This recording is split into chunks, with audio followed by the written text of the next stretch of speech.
discarded in the street. I fell backwards and immediately curled up into a ball to protect my hands and stomach from being trampled. My head landed on the curb and my body remained in the street on top of the scooter. I heard men's voices above me calling me a bitch. I heard, "You aren't even from here," before 3 boots began kicking my back and arms repeatedly. The pain was blinding and the wind had been repeatedly knocked out of me with kicks directly to my kidneys. I curled up tighter, hoping this beating would end soon, as I could not breathe and I was in so much pain. I felt an officer kneeling on me while another was grabbing me, trying to pull my arms out from under me. They screamed, "Stop resisting and give me your hands," when I was limp from pain and trying to best present my hands to them so they would stop hurting me. I screamed back, "I'm trying," with the last of my air. They pulled my left hand so hard they dislocated my pinky finger before handcuffing me and leaving me in the street. The last thing I heard was a remark close to my head by a male officer who gleefully growled, "Welcome to Detroit, bitch." I sat myself up after about a minute to see folks from the initial group running from police through the street and even inside a parking structure. There was a helicopter circling us while more officers showed up to where I had been left, bringing more protesters who they had arrested. My hood and mask had been removed during my struggle, so I was left maskless in a pandemic. An officer lifted me by my injured arm and put me sitting up on the curb. Next to me on my right was a man who was bleeding profusely from his face, and there was a teen on my left who had also had his mask removed. We were on the incline for over an hour while they brought more and more protesters back. There were about 20 to 25 people in my group. An officer came over and roughly grabbed my bag, which was only around my neck. Pulling it and my neck towards him, he unzipped and threw out all my water bottles, throwing them hard enough that one burst against the concrete barrier behind us. He then unzipped my first aid kit, but thankfully left it mostly untouched.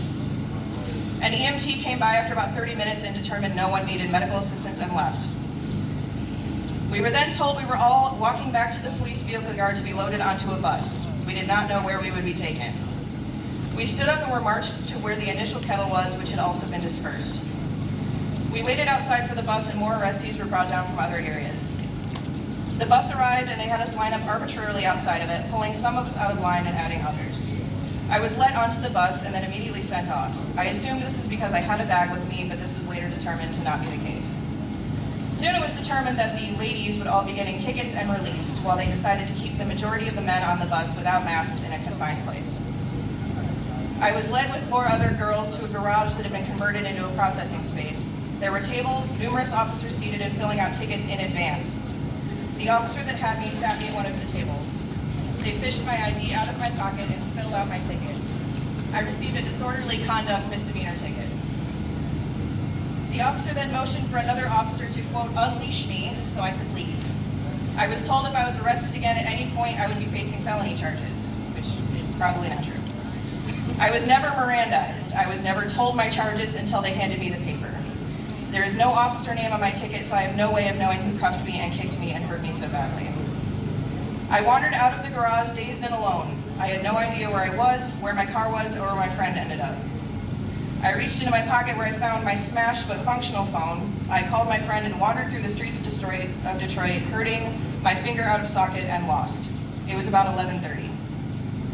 I eventually was able to leave and head back to a house where my injuries were assessed and a splint was put on my finger. I will never forget the gleeful nature of the police in hurting me and my fellow protesters.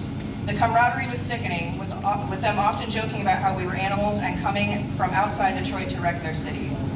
I was repeatedly told I wasn't from here, which is true, but they would have no way of knowing before checking my ID, which was not done until I was ticketed and released. I cannot stress enough how scared I was for my life. There were moments where I thought I was going to die because I had 2 full adult men on me after having my neck pinched on a curb and no air in my lungs. I consider myself immeasurably lucky that I am still alive.